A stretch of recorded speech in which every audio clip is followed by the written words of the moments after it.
1 Nephi chapter 4. And it came to pass that I spake unto my brethren, saying, Let us go up again unto Jerusalem, and let us be faithful in keeping the commandments of the Lord. For behold, he is mightier than all the earth. Then why not mightier than Laban and his 50, yea, or even than his tens of thousands?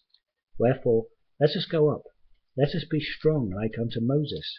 For he truly spake unto the waters of the Red Sea, and they divided hither and thither, and our fathers came through, out of captivity, on dry ground, and the armies of Pharaoh did follow, and were drowned in the waters of the Red Sea. Now behold, ye know that this is true, and ye also know that an angel hath spoken unto you.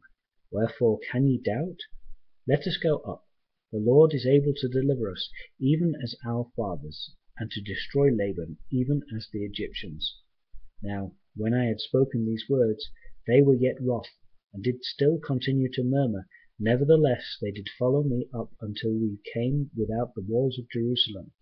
And it was by night, and I caused that they should hide themselves without the walls. And after they had hid themselves, I, Nephi, crept into the city, and went forth towards the house of Laban. And I was led by the Spirit, not knowing beforehand the things which I should do.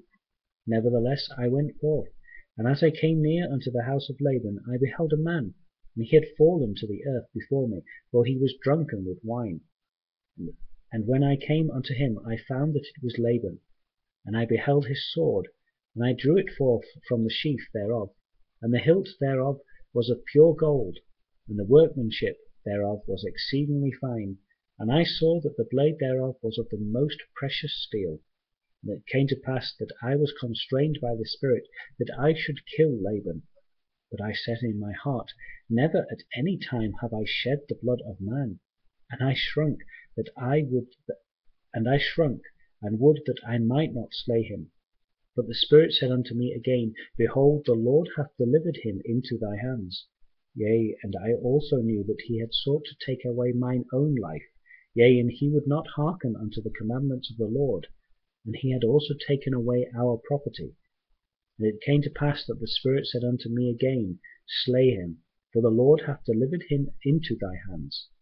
Behold, the Lord slayeth the wicked to bring forth his righteous purposes. It is better that one man should perish, than that a nation should dwindle and perish in unbelief. And now, when I, Nephi, had heard these words, I remembered the words of the Lord, which he spake unto me into the wilderness, saying that, Inasmuch as thy seed shall keep my commandments, they shall prosper in the land of promise. Yea, and I also thought that they could not keep the commandments of the Lord according to the law of Moses, save they should have the law. And I also knew that the law was engraven upon the plates of brass. And again I knew that the Lord had delivered Laban into my hands for this cause, that I might obtain the records according to his commandments. Therefore I did obey the voice of the Spirit, and took Laban by the hair of the head, and I smote off his head with his own sword. And after I had smitten off his head with his own sword, I took the garments of Laban, and put them upon mine own body, yea, even every whit. And I did gird on his armour about my loins. And after I had done this, I went forth unto the treasury of Laban. And as I went forth towards the treasury of Laban, behold, I saw a servant of Laban, who had the keys of the treasury. And I commanded him in the voice of Laban, that he should go with me into the treasury. And he supposed me to be his master, Laban, for he beheld the garments and also the sword girding about my loins. And he spake unto me concerning the elders of the Jews, he knowing that his master Laban had been out by night among them.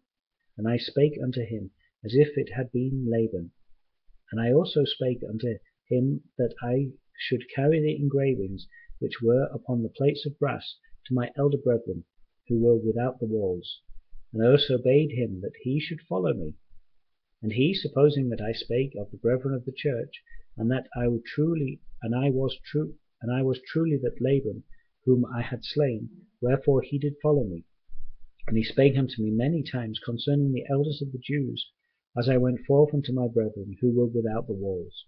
And it came to pass that when Laman saw me, he was exceedingly frightened, and also Lemuel and Sam. And they fled from before me, before my presence, for they supposed it was Laban, and that he had slain me, and had sought to take away their lives also. And it came to pass that I called after them, and they did hear me, wherefore they did cease to flee from my presence. And it came to pass that when the servant of Laban beheld my brethren, he began to tremble, and was about to flee from before me, and return to the city of Jerusalem. And now I, Nephi, being a man of large in stature, and also having received much strength of the Lord, wherefore I did seize upon the servant of Laban, and beheld him, that he should not flee. It came to pass that I spake with him, that if he would hearken unto my words, as the Lord liveth, and as I live, even so that if he would hearken unto my words, we would spare his life.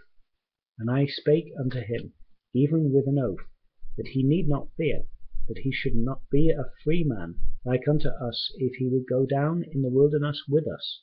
And I also spake unto him, saying, Surely the Lord hath commanded us to do this thing, and shall we not be diligent in keeping the commandments of the Lord?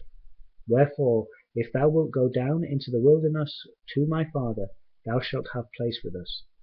And it came to pass that Zoram did take courage at the words which I spake. Now Zoram was the name of the servant, and he promised that he would go down into the wilderness unto our father. Yea, and he also made an oath unto us, that he would tarry with us from that time forth. And now we were desirous that he should tarry with us for this cause, that the Jews might not know concerning our flight into the wilderness, lest they should pursue us, and destroy us. And it came to pass that when Zoram had made an oath unto us, our fears did cease concerning him. And it came to pass that we took the plates of brass and the servant of Laban, and departed into the wilderness, and journeyed unto the tent of our father.